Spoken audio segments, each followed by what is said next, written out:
welcome to Real Gardens. I'm in Guernsey this week, and an extraordinary range of plants, like this echium, really tender plant, and some plants which are miles ahead of ours, and others which are the same. Very disorientating and wonderful.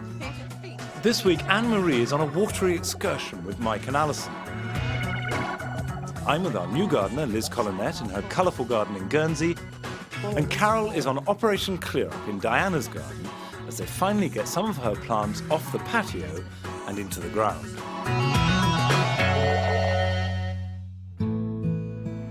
Guernsey is 80 miles south of the Dorset coast, which is probably why it enjoys some of the best gardening weather in the British Isles. At first glance, Vale Pond House looks like a very privileged place to live. But when Liz and Rod Collinette first moved in 20 years ago, the house was neglected and the garden was a wilderness. Since then, they've greatly improved the garden. They've restored the beautiful old greenhouse and a rather baroque-looking fountain. And they've built a gazebo, which overlooks the reed-fringed lake. The Collinettes have 3 sons, and the youngest, Philip, who works on the island as a tree surgeon, sometimes helps out. But it's Liz, really, who does most of the gardening. I do a bit of the wall building and patio laying And you take out the bindweed, your passion. I hate bindweed, I take out the bindweed. But he's actually not much good in a border. He's not really very aware of the difference between flowers and She doesn't have a very weeds. high opinion about the knowledge of flowers for some reason. No, funny that. Plants. The 2-acre garden is divided into a number of separate compartments, surrounded by trees and shrubberies. It's sheltered from the gales, but open to the sun. So while the rest of us were still worrying about late frosts, Liz's garden was already well advanced. Her flowers were blooming, and her extensive vegetable plot was thriving. So how far ahead do you reckon you are to us mainlanders? I think probably 10 days or a fortnight in some areas. And is this a normal year? Very cold the last 3 weeks. Yeah. Extremely cold. It will be normally warmer and very dry in the last fortnight. I don't know what this is. What is it? That's Scilla peruviana. Beautiful, isn't it? Scilla peruviana. Do you know, I've never come across that before. No, I hadn't before we came here. Did you plant that? No, that just appeared in the garden, in the wilderness of weeds and trees. So what was the garden like when you came? Was it all overgrown? A complete wilderness. There were no borders, no lawns, nothing at all, just a few stunted rose bushes. I like the asparagus in there. I know, it pops Popping up up. everywhere. And that white flower, what's that? That's the Guernsey Star of Bethlehem. And was that here too, or did you plant that? No, I haven't planted it, but that didn't appear until a few years ago. So it must have been here. I love the idea of these plants just Yeah, they do. arriving. Amazing view. Glorious, isn't it? Yeah, we can sit and watch the birds to our heart's content. So this is where you come? This is With a where we drink? come, with a gin and tonic. Of course, yes. What have you got growing up over here? We've got roses and clematis, and this is where I want to put sweet peas going up the front. Nice perfume in again. these containers? In these containers. And for a bit of interest, lobelia in the front. All right. Then we have the smell and the look. We shall do it. OK. So did you grow these from seed? I did, yes.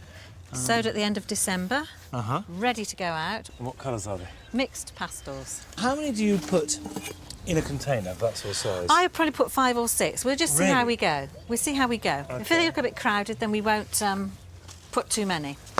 Oh, that's a bit dry. I know, absolutely bone, aren't they? Poor little devils. Look at the roots on that. Not bad. That's just produced a Extraordinary. pretty good sweet pea. Giving yourself lots of flowers for the house too. Oh, yes, I love them. And quite a long season, really, isn't it? If you keep picking them. Yeah, exactly. I think 4 is enough, you know. I agree with you. Because they're quite bushy, aren't they, really? Yeah, and they need lots of goodness. Yes. So what do you want to put in front of them? We put the lobelia in front. Okay, no, these you didn't grow from seed, did you? No, I didn't. I bought these in because we were away and came back too late to sow seed to get lobelia in time to flower. No, these are all the same? You've got pale mauve there and I've got pink. Now, do you want them all one colour in each or mix them up? No, we're going to mix them up. I'm just going to put this one on the edge to trail over here nicely to cover up this pot. So these will flower about the same time as the sweet peas? Oh, yes, Yeah. they should do. And keep going. Get those watered in. Yeah, give them a good soak because the sweet peas are dry. Now, that compost looks very rich, is it? It is rich. Yes, it's a mixture of horse manure and seaweed and my ordinary vegetable compost. Right. So it should keep them going well during their growing life. They're going to want more water than that, aren't they? They're Yeah, going to want I a know. whole can each there. Fantastic. The gazebo is a fine place to sit in the summer with its lovely view of the lake, but Liz wants to open up the view from the back garden as well. So what are you doing up here? Well, this is where we're hoping to complete our Mediterranean terrace. It was an old building. And why is it Mediterranean? Well, I just fancy a Mediterranean feel. Right. Something exotic. It's very hot. And that's where we spend most of our time sitting in the summer. That's where we do a lot of our entertaining. So we want a beautiful view over here. A beautiful view which is obscured by a great mound of bramble and a whacking great big Monterey pine. I know. But miracles can occur, you know. Right. So I'm going to... We'll tackle the mound next time we visit. But first we must remove the lower branches of the Monterey pine so that Liz can have a clear view of the water beyond. And it's far easier to do this when your son is a professional tree surgeon. Right, Phil, which branches do you want to take down? I think we should start off with this one here. And just get the correct height, and then from there on, we'll go around the tree and selectively take them out. Do you trust him? Implicitly. There you go, you better get them. Well, come on, let's get cracking. After harnessing himself to the tree with a rope over one of the top branches, Phil is able to swing round the tree like a monkey.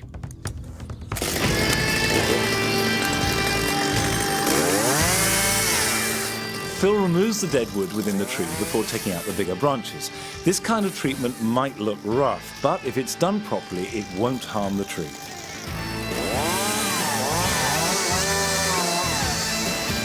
Monty, have some chocolate biscuit cake. Keep you going. Did you make those? Of course. That's lovely. Oh, we've made a tiny bit there. I'll do. All right, then. Fantastic. Phil, shall I throw you up a bit? Can you throw it up? I can try. Drop the whole plate up. Yes. Hooray! What do you think? A lot better, isn't it? Is there enough off, do you think? I think do you see there's a branch going down there Yeah. that needs to come off? Yeah, I think so. Phil! The committee has met. Right. And made its decision. It looks great, doesn't it? Beautiful. A real change. But I think that branch going down slightly wants to come off. Yeah, this one. This one here? Well, all of that. The All whole that, of okay. that. Okay. So fundamentally, the view is beneath the one that you're standing on. Right. Otherwise, that's brilliant. It doesn't take long for an expert tree surgeon like Phil to cut out the chosen branches, while the tree surgeon's assistant does all the tidying up. The tree has a better shape than before, and the view of the lake is already improved. Pretty good. Great. Has he done well? He has certainly done has. well. He's Very earned another impressive. piece of chocolate biscuit cake. Right, That's a deal. lovely shape, and the vista opened up. Yeah. And I'll be able to grow things underneath in the border. Just So- what we wanted. Now we've cleared that, the next stage is that mound, is it? This mound here's got to come out. So, Monstrosity. Ready for action? well, I will be next week after I've had a rest and clean my hands first. I think you'll need a very large bar of soap for them.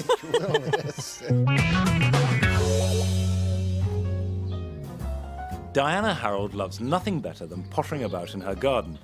In fact, she loves plants so much that she just can't resist buying them.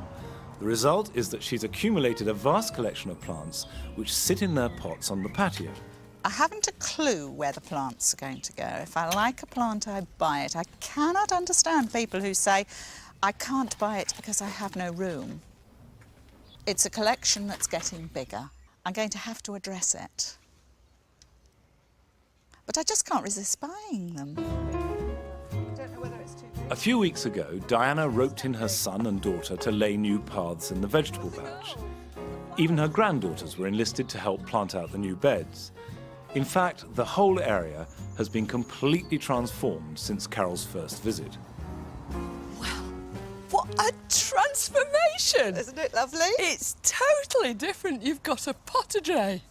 I have, and I'm very, very pleased with it. I'm not surprised. Do you like my stepping stones? I love them. And my times going Yeah. through? Yeah, very nice idea. Yes. So you're going to have a scented path. And all this stuff that we put in Yes. is...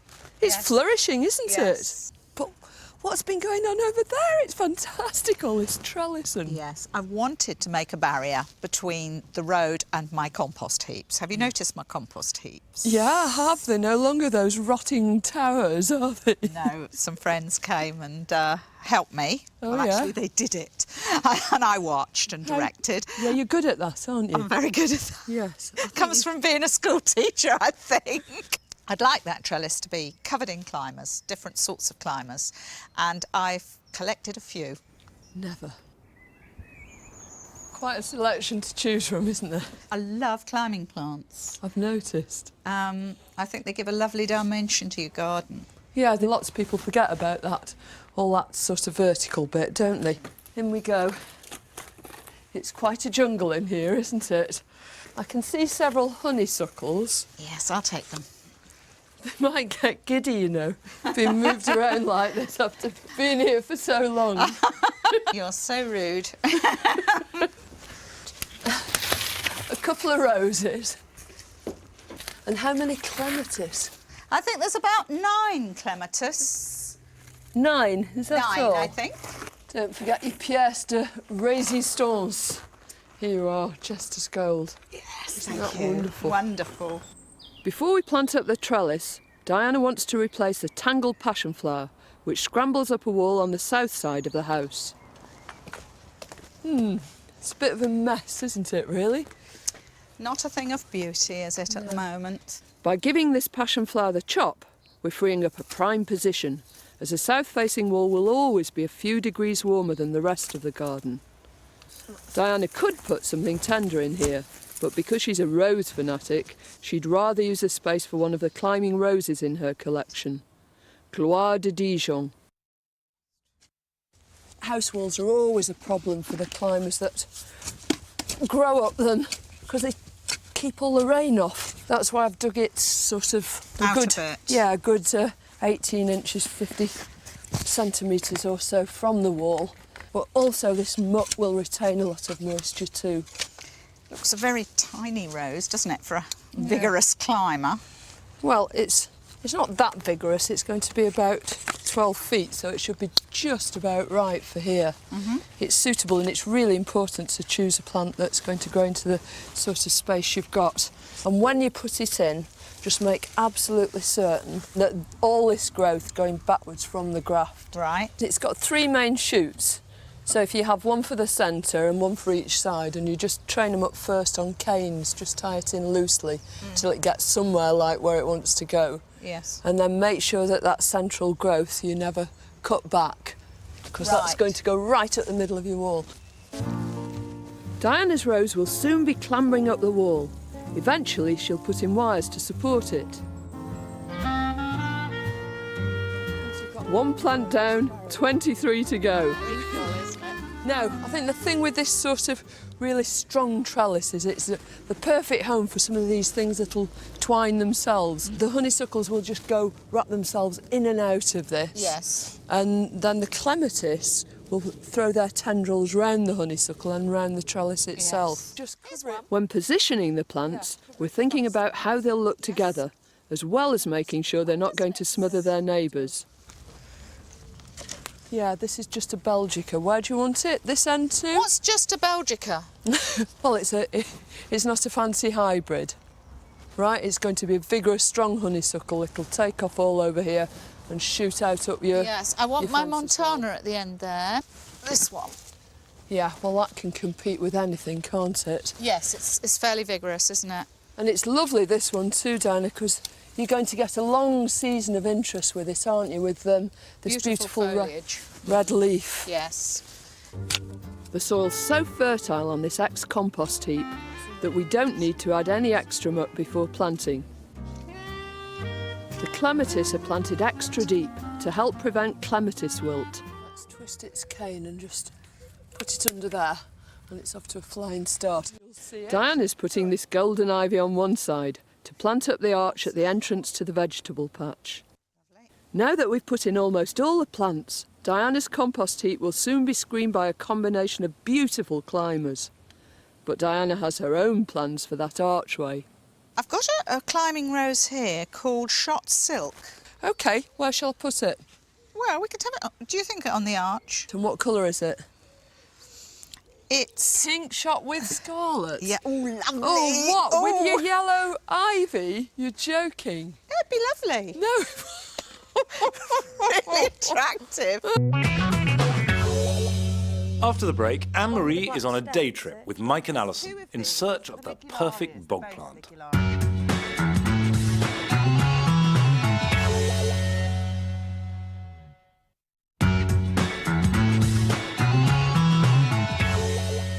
Welcome back. This time of year, the herbaceous perennials are just shooting up. Things like these delphiniums are growing feet every week, but it's really important that you support them now before a storm comes along and flattens them.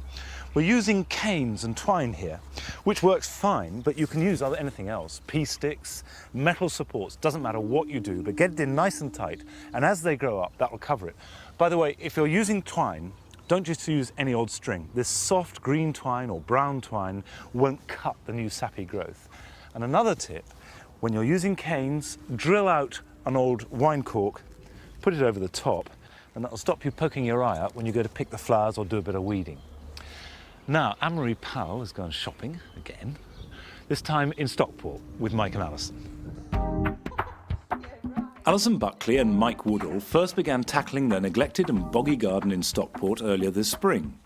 Even though neither of them had any previous gardening experience, they've already made 2 raised vegetable beds with Anne-Marie Powell's help.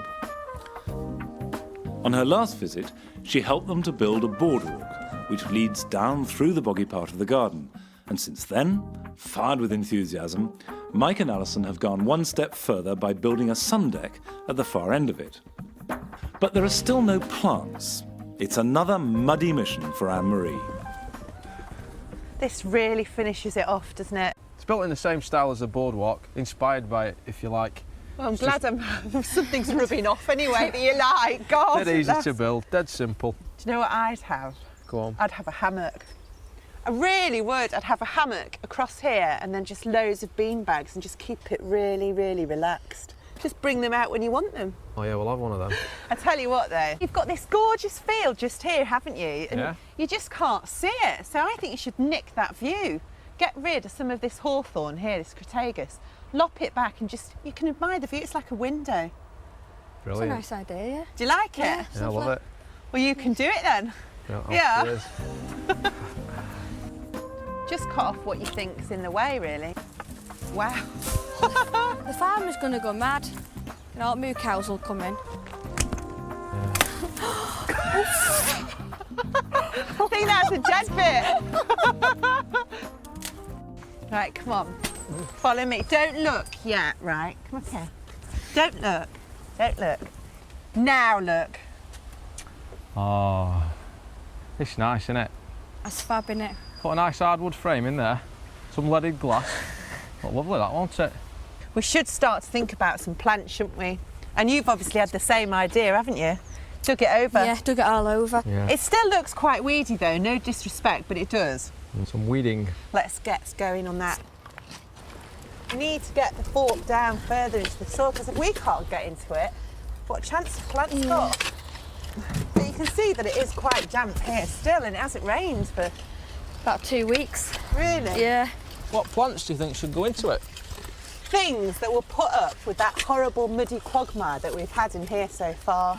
Bog plants, it's bog country, isn't it really? You always seem to get an idea, don't you, when someone says bog plants, a bit boring. They're a bit, Do you think so? I do, a bit yeah. bland. God, you know, I would love to have a bog garden. This will be like a bridge just floating amongst this sea of big architectural plant and leaf You've shape. got a wild imagination, haven't you? And I need to fire their imagination. There should be plenty of inspiration at nearby Stapley Water Gardens. Hey, yeah, Mike. These are features to feast your eyes on. That's what I call a feature. You cheeky dough, not having them in my garden. I know that Alison is yearning for a bit of colour, but I want them to see Stapley's wild garden to see if any of the plants there appeal to them. So, tell me honestly what you think of this. Looks a bit overgrown. Bit rough. It's like something you used to have at school, didn't it, when you used to go and collect your tadpoles? Like, do you like the plants? Things like this, the marsh marigold, cowser. Does it have a flower? Does it flower? Yeah, you can see one there actually. It's quite big yellow flowers. Yeah, it's quite nice. What about that over there, the prehistoric looking gunnera? Can you see it? Yeah. It's quite a... Like a rhubarb. Yeah, What do you make of that? Yeah, I like that. It's different, I don't know whether I do. don't you? No. Well, I think this bog garden's going to be a disaster. Stapley specialises in aquatic and marginal plants, some native, some more exotic, so there's plenty here to choose from. What do you reckon? I think these are gorgeous. I love them. The leaves are fantastic, aren't they? Regerstia esquifolia. Get these big leaves coming out like that. I love it as well. Yeah. Is that the one with the black stem, is it? Well, there's two of these. There's the ligularias, they're both ligularias, and that's Dentata desdemona. And it has these sort of daisy-like bright yellow flowers that come up off it. Yeah. And this is the rocket. It literally throws up, pretend it was on the floor, it'd throw up a flower spike that big. So, and that's yellow as well. And What, did they grow that big? Yeah. Well, I thought they were just small plants. Everything seems to be yellow. Shall I tell you why? Go on. Because a lot of these plants have yellow flowers.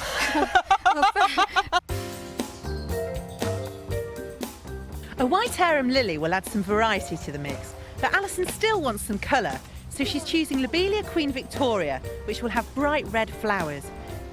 She also likes the look of the feathery red astilbe. Come on then.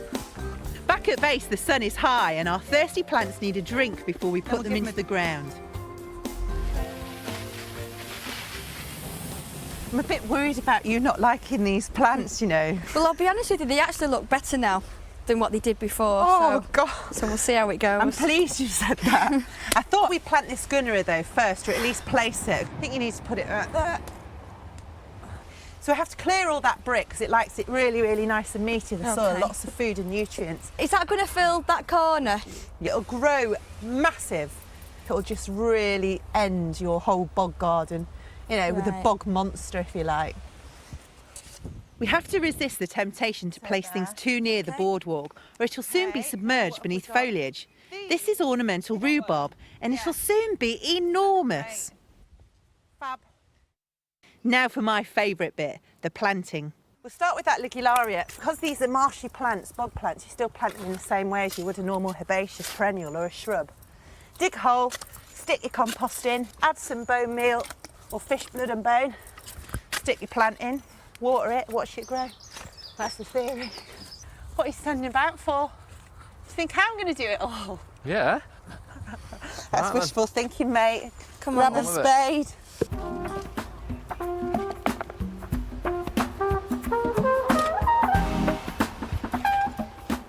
They may look small now, but in a few months' time, the boardwalk will be surrounded by a jungle of large and colourful plants.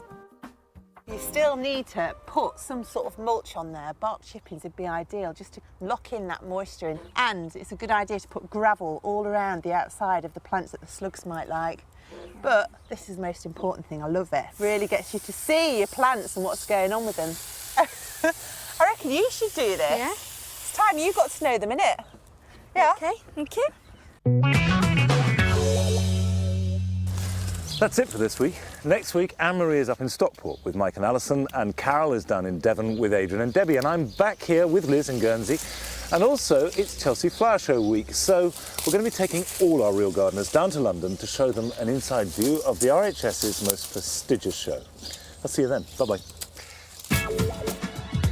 Welcome to Real Gardens from the Royal Horticultural Society's Chelsea Flower Show, perhaps the greatest flower show on this planet. 5 of our real gardeners will be coming to Chelsea later in the programme. But first, we're going to find out what they're up to in their own gardens at home. Anne-Marie is helping Alison and Mike to add a splash of colour to their Stockport garden.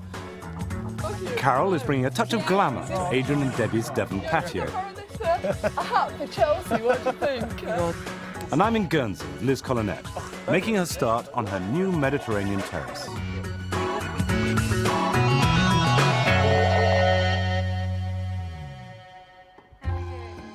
Debbie and Adrian Taylor love entertaining their friends out on the deck of their Devon bungalow with its wonderful views over Dartmoor. They've done a lot in the garden this year, but Debbie still feels it lacks what she calls a wow factor. Well, ultimately, I'd like to be able to show my garden off to the public, like National Trust or one of these open gardens. I'd love to be able to do that. Actually, my mother thinks that we've got delusions of grandeur, or I've got delusions of grandeur. Debbie wants a swimming pool. I do not want a swimming pool. I don't want a swimming pool. You did. You said I want one of those. So I might have to get the shovel out later. Debbie and Adrian have already started decking out their house with hanging baskets. Last year they found that they were watering them 3 times a day. So they're hoping that Carol Klein will have some ideas on how to make their baskets more exciting and yet easier to look after. Petunias. Yes. Yeah. And jumpers. Petunias and jumpers. Yeah. They are too. What do you reckon? Well, very nice. I'm glad they match the colour of the flowers. Yeah. And what about this? Talking of clothes, this is wonderful. Oh, I'll try that on for size. Yeah, can I borrow this for a hat for Chelsea? What do you think? Eh? I think it really suits you. This area here, Carol, is by the kitchen door. Yeah. We've got a couple of hanging points. And I thought it might be nice to put some hanging baskets full of herbs. Sort of culinary hanging Yeah, baskets. I thought that'd be a nice idea. Well, actually, it was my idea, but there you go. Well, before you claim responsibility for it, it's not necessarily a good idea to put all your herbs together, because not all herbs like the same conditions, so it doesn't always really work out well. Right. Very good idea, was it, Des? Well, you might get a lot more impact if you just sort of confine each basket to 1 or 2 herbs and do a mixture of those. They can be a bit dull too. Have you got anything really bright? We've got some marigolds that we're going to bed out. They're for bedding. Didn't intend to use them for hanging baskets. You're going to put them out in the main bed. No, but we can use them for the hanging baskets. 2 against 1, you lose. End of discussion. Ooh, what a lovely selection. Oh, Debbie set me loose down the garden centre. You do like a bit of shopping, don't you? Yeah, I can't resist it. And this parsley we've grown from seed. How about combining that with these and making something quite different? Instead of just making them in single baskets, why don't you do 2 and join them together, sort of one on top of the other? Wow, that sounds novel. Sounds a good idea. Yeah, might not work, but we could Give it a go. We could have a try. As an alternative to moss, we're using a substitute made from jute and sisal with a plastic liner to help retain moisture. To help cut down on the frequent watering, we're going to add some water-retaining crystals to our compost, but we need to soak them for an hour. We won't put any compost in until we've arranged quite a few of these plants. They might need a bit of jiggery-pokery. We're cutting some holes in the liner before we start planting. You're going to do the top to our bottom, 2 matching halves? Yeah. Are you struggling, Adrian? No, I'm not. No, I'm fine. Thank you very much for asking. But everything's just peachy over here. After much pulling and pushing, the basket's now finished, and it's time to mix water crystals and compost. Oh, I say. Oh, that's lovely. Oh. I can't believe what's happened to it. And you can see how much water it's actually going to retain, can't you? That's going to be... Quite apart from its therapeutic uses. This compost is made up of John Innes, peat, grit and a slow-release feed. We mix 2 parts of this to 1 part of the water-retaining crystals to make a sort of jellied earth. And that will keep on retaining the water all season long. Once we fill the 2 baskets, we're fixing in a piece of cardboard to hold in the compost before joining the 2 halves together. Now put your hand flat. That's and it. it's quickly... Oh, wonderful! Woo! Okay, now I just need to get my hand out. No, can't we keep your hand in there, Des? Yeah, I'll keep my hand in. out. Take your hand out, darling. Yeah, I just said take my hand out. With the 2 halves wired together, our herbal globe can hang securely by the kitchen door. After a few weeks, the plants will merge together.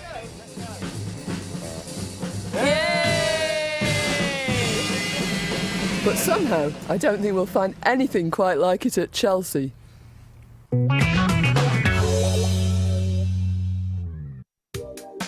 In the garden of their new home in Stockport, Mike Woodall and Alison Buckley are in need of inspiration. Ann-Marie Powell has been helping them to transform the old garden they've recently taken on. They've put in a boardwalk and a bog garden in the back of the house, but this week Alison wants to work at the front. She and Mike have brought a selection of colourful bedding plants, and they want Anne-Marie's help with the layout. Right, so these are the bedding plants that we've actually got to plant in the front today. Great, aren't they? I think some of these colours are fantastic. I mean, look at that. That really nice, deep, velvety, bluey purple and that hot pink. The osteospermum and petunias. Where are you going to put them exactly? We're going to put them in the middle here. That's as far as we've got, really.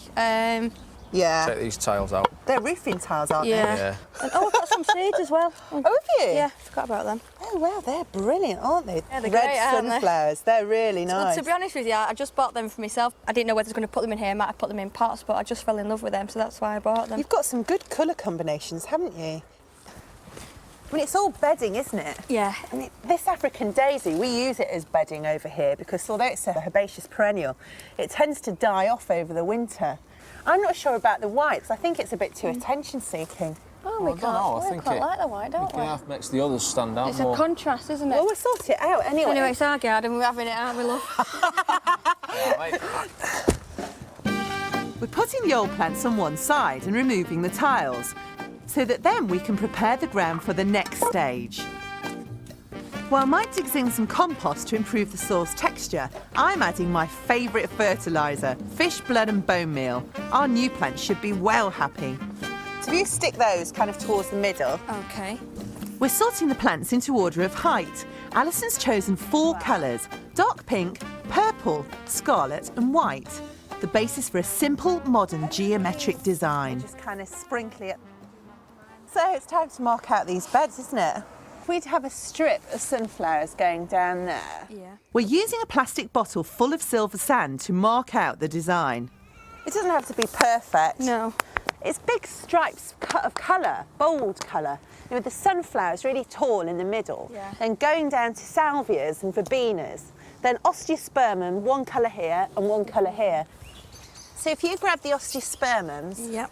I'll put these. Before we start planting, it's always a good idea to lay out the pots and trays where the plants are going to grow. Then we can all see if everything's in the right place. If you plant the lobelia down there and if you plant the lobelia up here, just space them out evenly and just put them so they knit together and make a big stripe. Right, OK. Yeah? Yep. This lobelia is a pink non-trailing variety which will grow into soft, billowing mounds. These nasturtium seeds are really easy to grow, and growing your own annuals will also save you money.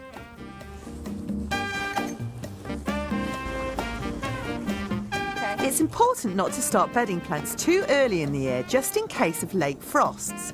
Late May is the ideal time. Most, like ours, are annuals, so next year Mike and Alison can choose a completely different colour scheme. I know the path needs a little bit of work on it, but what a massive improvement. What a difference, yeah. I'll tell you what, though, that white makes it, don't you think? That white, I think that white's fantastic. Makes the others stand out so much, doesn't it? As long as you're happy, that's what I'm here for. It's fab. The front garden is now ready for summer, but we still need some new ideas to brighten up the top area of the back garden behind the house. And I think I know where we'll find them.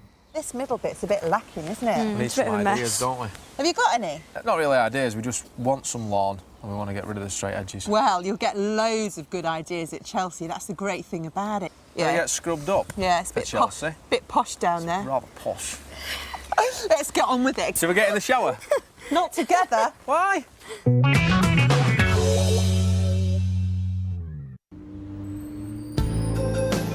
Liz Collinette lives in a beautiful old house overlooking Vale Pond in Guernsey.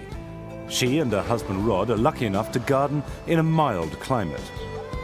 Liz is currently having a terrace built and she'll be looking for the right plants at Chelsea to give that terrace a Mediterranean look. So you've been working on this area. What have you been... Oh, God, just for a moment I didn't notice, but look at those whacking great piers you built. I'm pleased you haven't noticed them particularly, because it means they fit in well, doesn't it? They're very substantial, Liz. Well, it's a solid building going to be on top of that. We've got a pan-tiled roof going here, for example, and then just the struts across the beams to carry the shade-loving plants. I mean, shade-giving plants, Yeah, I because mean. this is a sun trap, isn't it? Really So hot. what plants are you going to put in here? Not totally decided, but I have got a few to start with. Come and have a look and see what I've bought. Well, rosemary is the archetypal.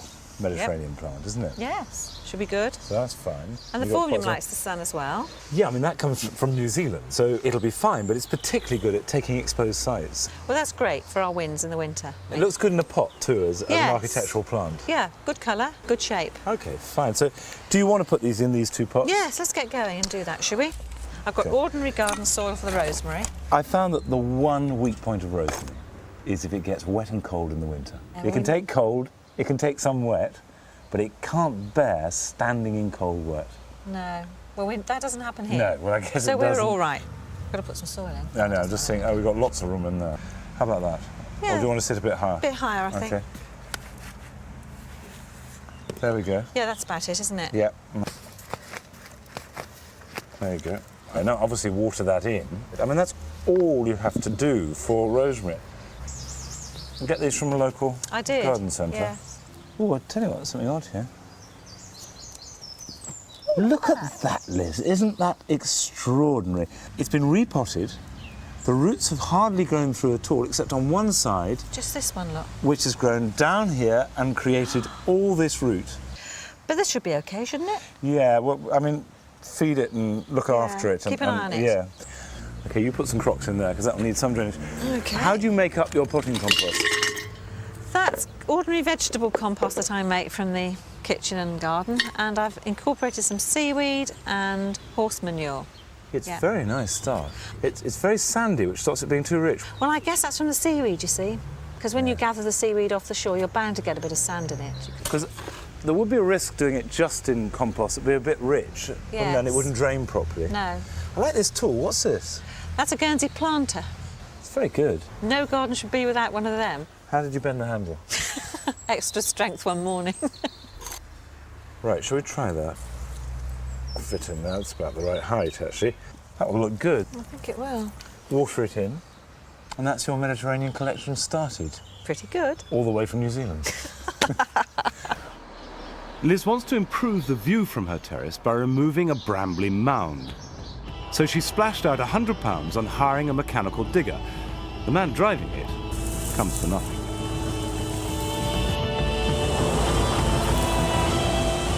While Liz and Rod clear away all the brambles, I'm digging out the rubble and levelling the earth that has piled up since an extension was built on the back of the house 20 years ago.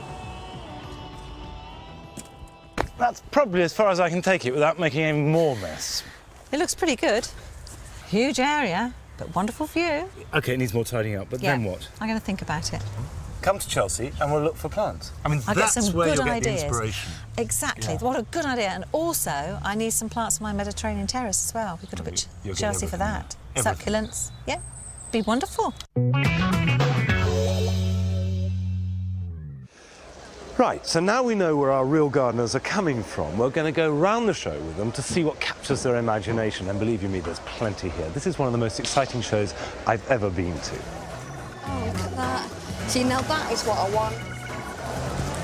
If your garden was like this all over, you'd need about 50 gardeners, wouldn't you? Yes, I would. Stand up here, hands behind your back. Identical.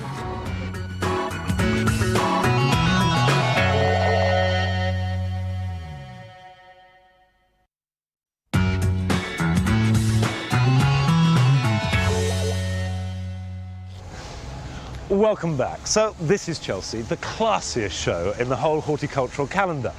The whole place has had something of a facelift this year, with the old marquee replaced by two very smart pavilions. And the designers and the exhibitors have responded with some of the most dazzling displays that I've ever seen. Now, I'm off to find Liz Collinette, while Adrian and Debbie catch up with Carol Klein. Oh, this is exquisite. It's wonderful, isn't it? Oh, this is the Princess Trust Garden. What do you think of this rippling thyme lawn? I want to do it. I've got to do it. It's very relaxing, isn't it? It is, it's lovely. You feel like it's a sort of oasis of calm, I think. Yeah. Really simple planting and lots of use of geraniums, you know, underneath all these We've actually, shrubs. when you think about it, we've actually got quite a few of these plants already, haven't we? Yeah, you have, yeah. But what about this? Brilliant, yeah. It's a definite brilliant. wow factor. Yeah, you could have one of these, couldn't you? But I love the sound of water. It's something, you know, you can feel something happening. It's an active garden, isn't Well, it? you're very lucky, aren't you? Because you've already got running water Yeah. in your garden. I really think that we could do something with that sort of thing on our patio. You only got 2 plants in each of those, but it really works. It does, just keep it really simple planting. Yeah. The other thing that reminded me of your garden was this decking too. It really makes you want to wander, doesn't it? Yeah, it does. And it makes you want to sit down too. Yeah. I'm really enjoying it. Oh, it's lovely.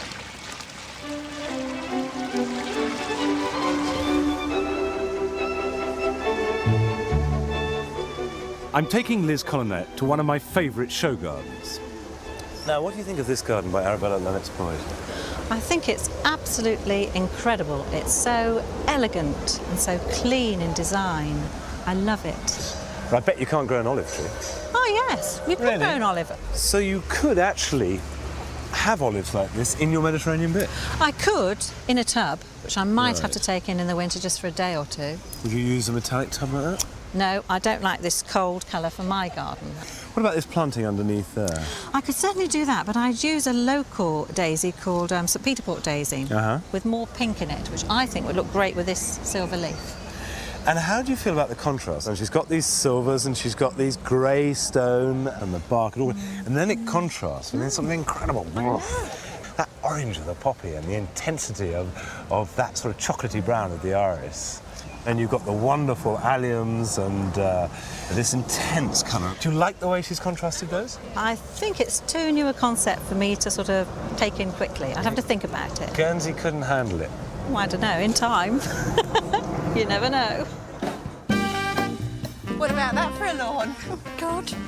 Oh, you could have cleaned the bath out.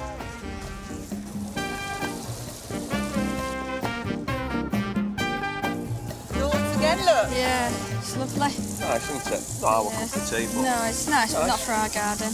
Well, let's find some nice. Come on. Perhaps Claire Whitehouse's modern design will be more to Mike and Alison's taste. Now, this is quite contemporary, isn't it? This is gorgeous.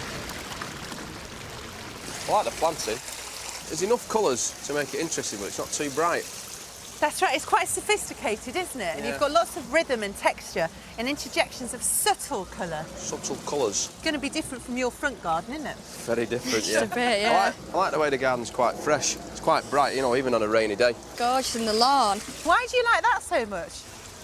Well, it's like a lawn, isn't it? But with something breaking it up in the middle. I mean, I don't know how we tackle it in our garden, but I'd certainly like something like that. Well, this is fantastic, isn't it? Because it's split up and you've got lots of different structural areas within the whole thing, really, haven't you? So, Too many straight lines for me.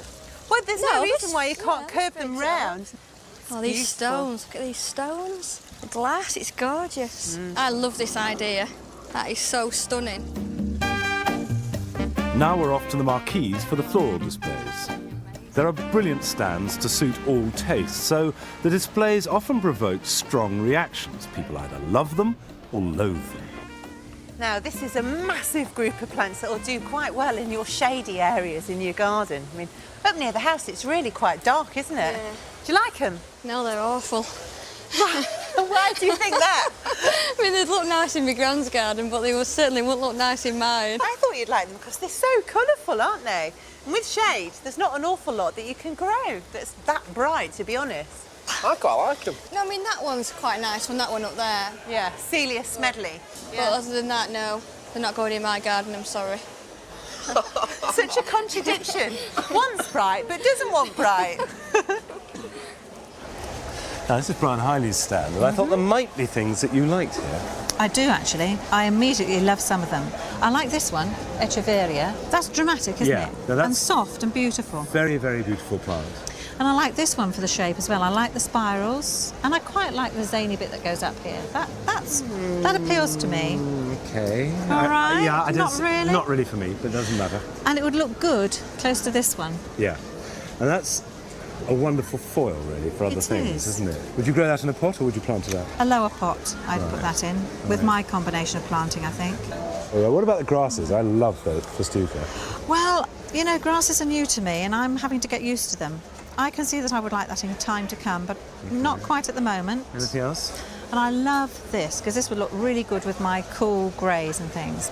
It's a bit ordinary. Sort of raspberry ripple for me, but I like the leaves. They're I like interesting. raspberry ripple. Whatever. Now, the thing to do at this point in Chelsea is to get out your notebook and pencil, which of course you brought with you. Of course I did, And write it down because you'll forget. I will. I'm going to get my notepad out now. Of course, Chelsea is not only about plants. There are stands full of everything, from garden tools to garden sculpture. Adrian and Debbie are still searching for something sensational for their patio. Look at this. Superb. Isn't it just beautiful? Don't you want to touch it? Really, really nice, yeah. And quite a sort of irony, you know, the water and the drought of the cactus. And what about him? He's lovely. I'm not sure my mother would approve, though. Stand up here, hands behind your back. Identical. Yeah, you can't tell a difference at all.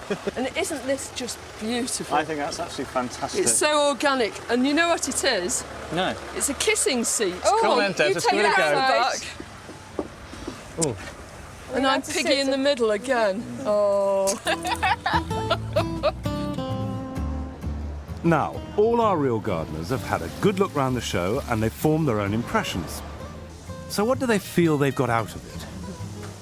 One particular garden that's really captured my imagination. There's a cottage with a winding garden down to a man-made beach and a boardwalk and a decking. It's fantastic.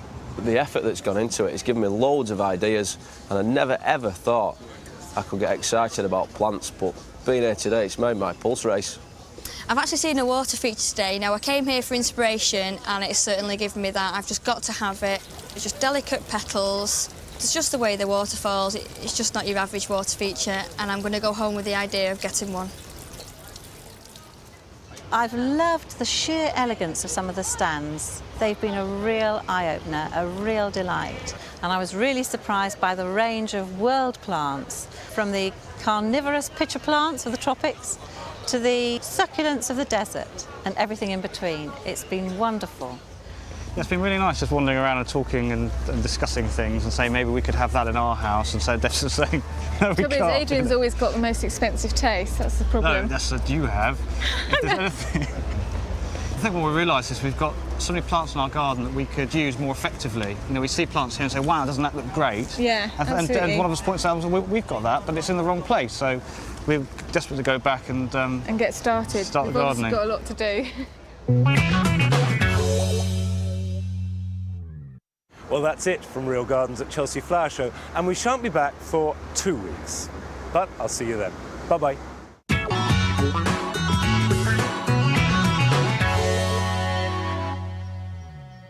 Hello, welcome to Real Gardens. Well, it's June, and the time of year that all us gardeners long for is here.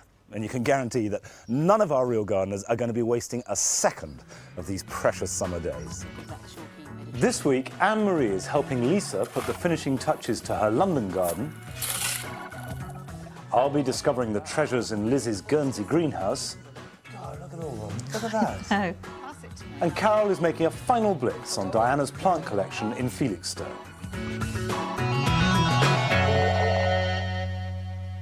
Sit this way, look like this, Sophia. Lisa Jacobson began working on her back garden when she and her husband bought the house 18 months ago. Ann-Marie Powell has already helped Lisa open up the back of the garden and bring flower power to her tatty old shed. On her last visit, the pair of them tackled her once narrow flower border. Since then, Lisa's done a lot with the help of her brother David, including widening the brick path and resurfacing the ground around the play shed. We laid the bark chips because it is child-friendly and cheap and easy to put down. I went round to a friend of mine's house and her children have got a play area and she had the wood chips down. The only mistake she made, she didn't put the membrane down, so she advised me strongly to, you know, make sure that's down because the weeds are just causing them too much hassle.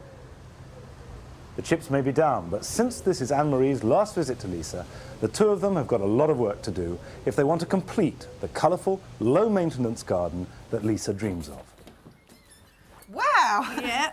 Cool, you've been busy. I've been painting loads. Painted this all white, it was far too glary, so we went for lavender haze, tone it down a little bit.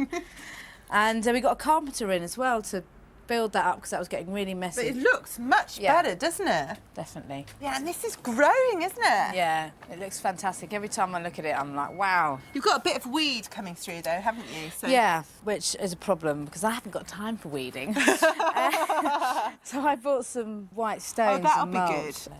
Oh, and look, you've painted this. Your finishing touches, and it makes all the difference. I've It changed really the plants does. as well. Put some strawberries in there. They're So that'd going to fun. be great, Yeah, aren't that they? look really Sophia's pretty. gonna Just love to hang that. down as well.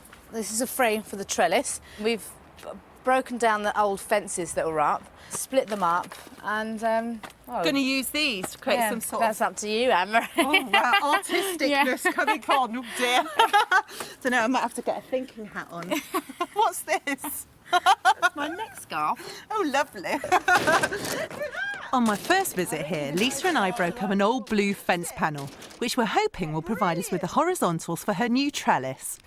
So how do you want to organise these bits? I don't know whether to just put... I think this way, Yeah, don't you long think? ways, yeah. And That way? Yeah. I like that. And I like the fact that it just kind of like bounces there. Yeah. Put yours in, I want to see what yours looks like. We So it have goes that the coming whole like length, that. yeah. It's going to look like a ranch at the end of the garden.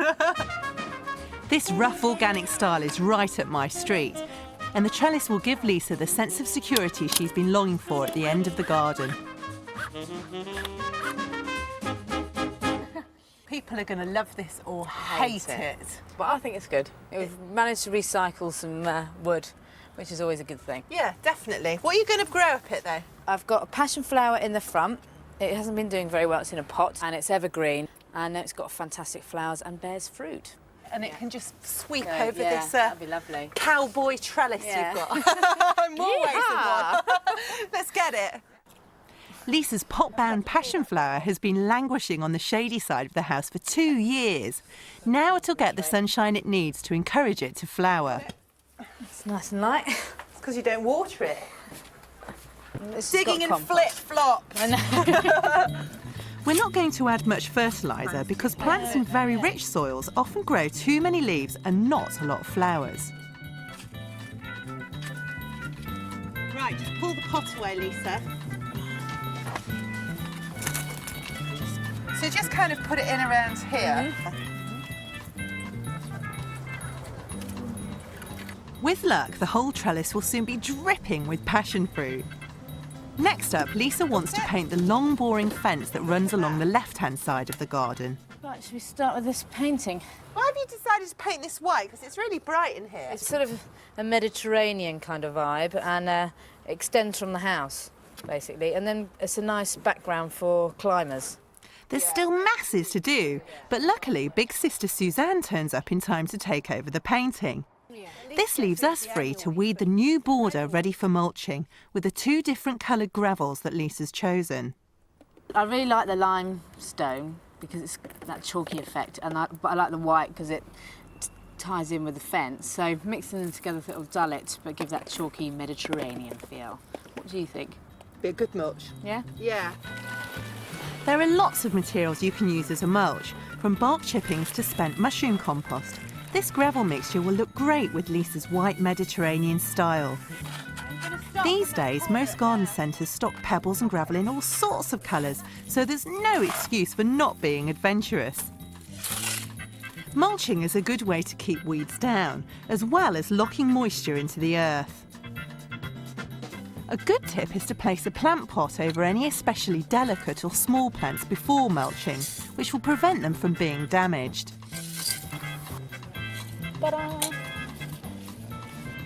Now it's time for those all-important finishing touches.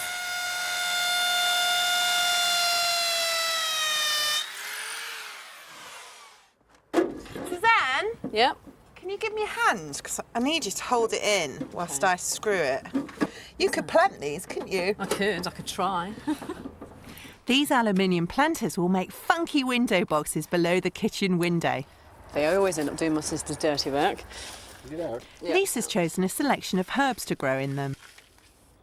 Meanwhile, Lisa's brother David has joined us to tidy up the edges of the membrane where the bark chips meet the path. You used to have this house though, didn't you? You used to live here. Yeah, it was a few years ago, before Lisa actually, so I started on the garden path. made that from scratch. It's quite hard work, actually. You're all down on your knees all day. That's the way we like it, so carry on. For some extra sparkle in the garden, we're laying out some fairy lights. These are low voltage and suitable for exterior use, but can't be left out permanently. Pretty though, aren't they? How beautiful are these? Absolutely stunning. They're really going to lift this border up. With a lot of hard work and with more imagination than money, everything's finally come together. The dreary old concrete has become a pleasant patio, and we've given the garden a style that's fresh, modern, and most importantly of all for Lisa, low maintenance. And when I say we... Wow, you really worked us all today, actually, I'm haven't you? exhausted, but it's really worth it. It's fantastic. And I have to say a massive thanks to these two. And Suzanne's been babysitting and helping me in the garden. That's what sisters are for. David's been here for about 4 days helping me out. I don't think he's going to be coming back then. No, that's it. Yeah. So you're going to stick at it then? I'll potter around. I can do the nice things now, like just buy one plant here and there and not get stressed by it. So I'm quite looking forward to all of that. After us lot have done all the gravel. Yeah, exactly. It's like, phew. Well, cheers, Yeah, Lisa. absolutely. Cheers. Thank you, Anne-Marie. Well done. Thank you. Thank you. It's lovely.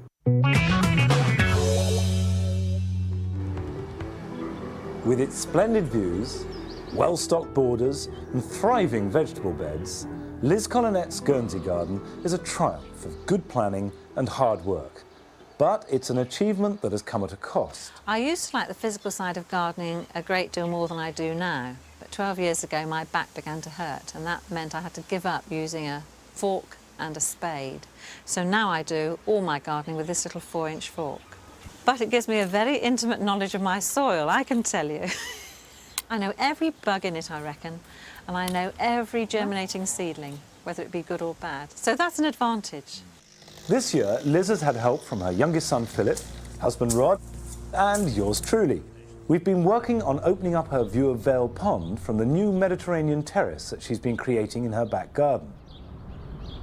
But this week, it's the huge old greenhouse that Liz wants to work on.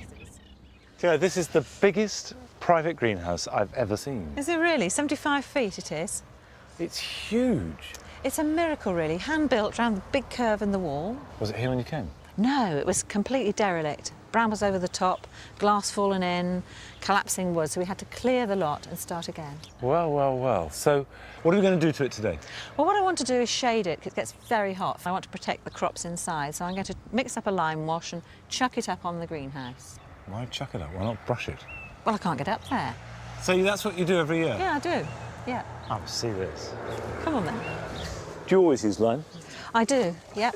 Not very much there. Will that do the whole greenhouse? It might do. We'll see. We'll experiment Okay, a I bit see you've got and see. goggles and things. Yes, you're going to need that. Yeah, you and will. Gloves. And actually, you know what I'd like to do is put on some protective clothing because it will burn holes in... In your posh clothes? Posh they're not, but they're certainly the only ones I've got like this. How much do you mix up of that? 3 parts water to 1 part hydrated lime. That's quite a stiff mix. I mean, it'll get quite opaque on that, won't it? Yes, I think it'll be okay. Can't believe that's enough. We'll throw it sparsely, and then if we need some more... You do look more, funny. Don't be rude. Using small pots, we're throwing several buckets full of the mixture over the glass. It's a technique used by many Guernsey growers, though for even larger areas they use a pump. And once on, it'll provide shade during the growing season before being washed off by the autumn rains. The door. I think I get now what you're trying to do, which Yeah. is not to coat it evenly, is it? Oh no, just dappled shade, really. Right. And it'll reduce the temperature inside by about 5 degrees, maybe even more. And you see, it's quick. It's quick and cheap. It's quite good fun too, Oh isn't it? yeah. Oh, it doesn't want to... Crikey, look at that. It's a bit vicious, be careful. That's amazing. As soon as the greenhouse went up, Philip put it in, and we thought it wouldn't grow more than a couple of feet. They only last a day. Fantastic. It's a bit of everything. Carrots, peas. Yes. What's this, a peach? A peach. A small crop this year. I tell you what, that's not bad. If that's small... Oh, it is now, small. This is a nectarine. That's Lord Napier. God, look at all of them. Look at that. No, that's first year. And what do you grow here? I should be putting in melons, tomatoes, chilies, ordinary peppers, aubergines and basil. You probably take it for granted, but to me, this is just, you know, like a kid in a sweet shop. Really? It's just amazing, all this stuff. And look at this grape. I know, it's a wonderful one, isn't it? It's a black one. Uh-huh. And you can still eat it about end of November, December. Needs a lot of thinning. That's quite tight up against the glass, isn't it? It's an heck of a mess, really. I think we're going to have to tackle that. Should we have a go? OK. Yeah, right there. Well, Yeah. I think what we do is we take off all these side shoots, Yeah. right? All the little shoots, so we can see all what the we've got. shoots coming up Yeah. to the glass, Yeah, we're because gonna it seems to take me those you want a bit more air and light around Need it. a lot don't you? more air and light, because I want to discourage things like mildew. OK. And then we'll be able to see where we're going. And I have to keep pulling these shoots out all season, you know, they're a pain. The object is to get rid of all the shoots that don't have any fruit growing on them, so we can disentangle the main branches. These are then tied below the wire supports so that the grapes can hang down freely underneath. Now, do you want us to take any more of these leaves out? I don't think so at the moment. It still looks quite crowded, but we must leave enough leaves to shade the bunches, because we don't want a bunch of little raisins at the end of the day. Now, more? No. God, that was pretty firm. Well, I know you're keen. How often will you do this Once a operation? week, probably. Those shoots are going to grow about this much in a week now. Right. So I'm going to have a good look every week and just take fiddle-diddle with it. Take Okay. little bits out. OK, that's good. I love that sort of job. Good. Now, what's over here? So you've got all your geraniums here, They've been here for years. running into the potatoes. They're looking a little bit subdued. Well, they're finished. What do you mean finished? Well, we've been digging since the end of March. I wouldn't think of digging my first earlies for another month. That's because you're growing them outside. Well, it is true, but how many people grow potatoes in the greenhouse? Well, they do in Guernsey. Yeah. And yet this, Liz, is not quite so impressive, is it? This is Citrus Corner. This is disastrous Citrus Corner, as you can see. Citrus in extreme trouble. You've got sort of woolly aphid. Yes. You've got, oh, look, see, that's sooty mould. There, do you see? Yes. Scale. Now, that's classic sign of citrus that are indoors. They hate being indoors. What time of year do you put these out? Never. I have never put them out. So they've lived their whole lives in Yep, here. they have. I would say these need more than anything else putting outside. How often do you repot them? I haven't repotted them. How often do you prune them? Never pruned them. Don't know how to do it. Would you let me prune one? I would, actually. I'll sure? trust you with these. Yes, come on. Let Go me for show it. You can take all this straggly growth off and cut it back. Yeah. Once you've pruned it, you want to feed it. I would suggest repotting it. You can tidy this up. But do you see how radical I'm being? I do. I go further back. Give it a weekly seaweed feed. Right. Lots of water. They need putting outside. They need mollycoddling, but they're quite Okay. tough in a way. OK. And Yeah, then put okay. it somewhere nice and sunny, sheltered, but where the air can get at it. Well, they'll have to go on the terrace. Well, it'd be That's my perfect. hottest bit. With the added bonus, they'll be handy for the gin and tonic.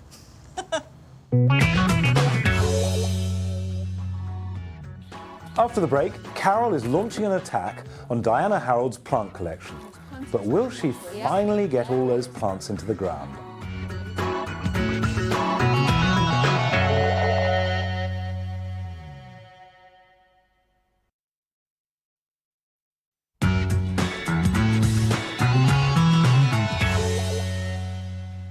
Welcome back. Now, if you're a strawberry grower, it's time to give them a bit of attention.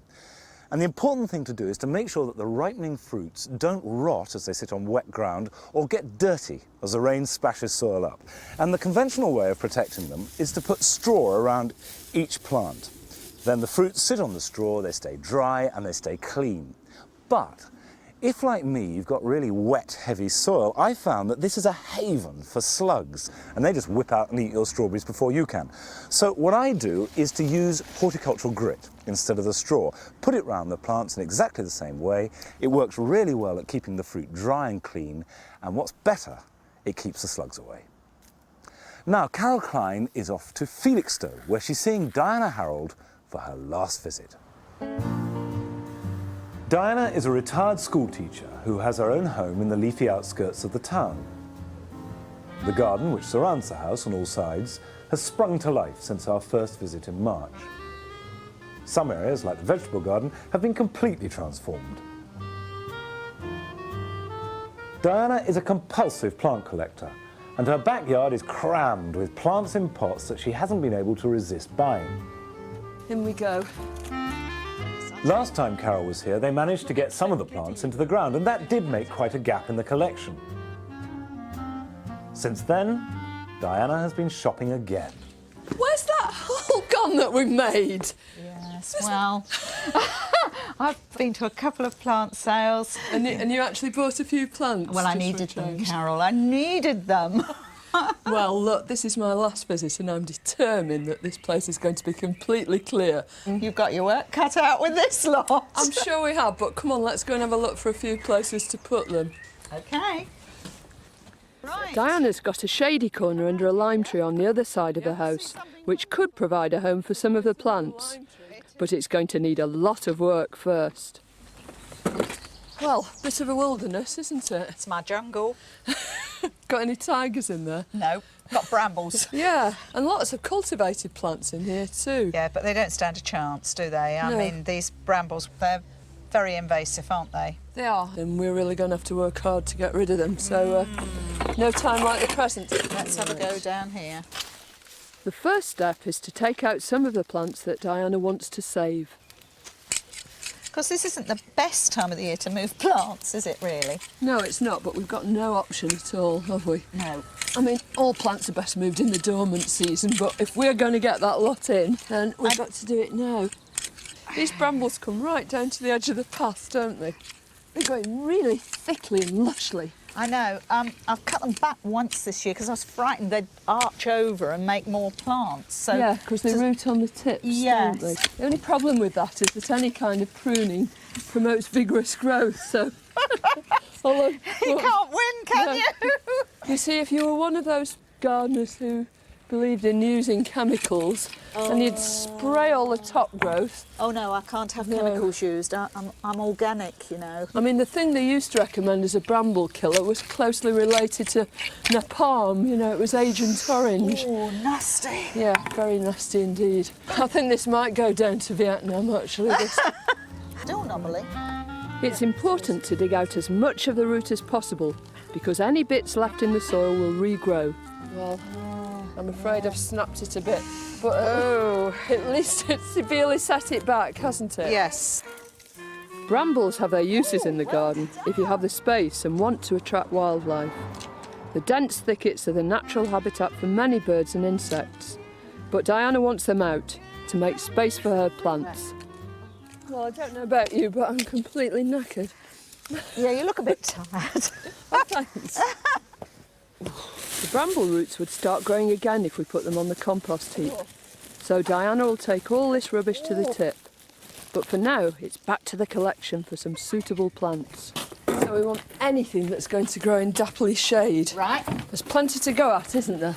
Lots. This begonia, the golden elder or sambucus, and the lily of the valley, along with a barrow load of other plants, will all do well in the poor soil and dry conditions under Diana's tree. Right. I'm going to start with the big ones, like this sambuca. This would be really lovely back there because it absolutely loves the shade. And those golden leaf forms really need shade too, or they'll scorch. The shade-loving golden ivy will grow well up the fence. Do you want the clematis with it? Yes. Clematis, you don't have to have growing up things. You can have them going through your borders, can't you? Rambling forward, yes. Yes. So perhaps this can do both as well. I'm very surprised you put this aspidistra in here. Yeah. It was indoors until a few days ago and I put it out to get some air and it doesn't look very happy, does it? Well, it loves fresh air, but it doesn't like sunbathing. It's been scorched. And that shows you that it actually likes shade. And it's completely hardy. In the shade, I think. After a few months in its new home, the aspidistra will have lots of glossy green leaves. While I go on laying out the plants, Diana keeps her eye on the bigger picture. About here? Not too near that peony, look. Could you turn it, please? Yeah. Lovely. Before we plant, do we need to put some manure on? No, definitely not. Woodland plants, which most of these are, just don't live in rich soil. And if you start adding anything, you know, too fierce to it, then you're just going to burn them and make life very difficult.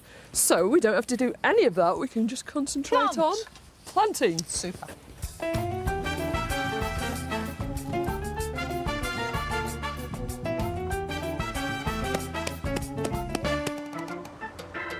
All these plants will be really happy in the shade.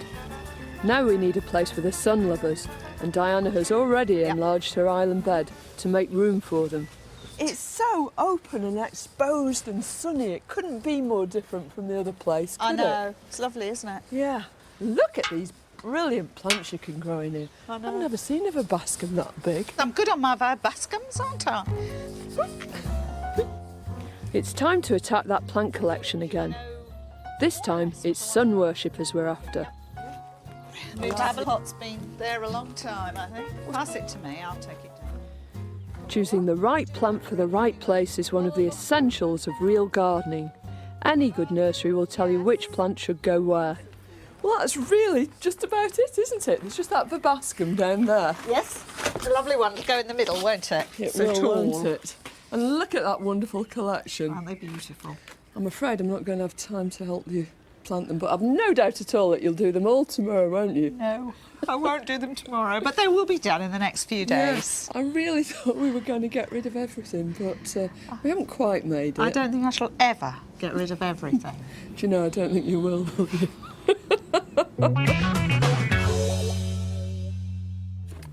You take that. Well, that's it for this week. Next week, come on. Anne-Marie is going to be meeting a new real gardener in London, and Carol is going down to Devon to see Adrian and Debbie. And I, of course, will be back here with Liz. Take that. Not again. Yes, again. I'll see you then. Bye-bye.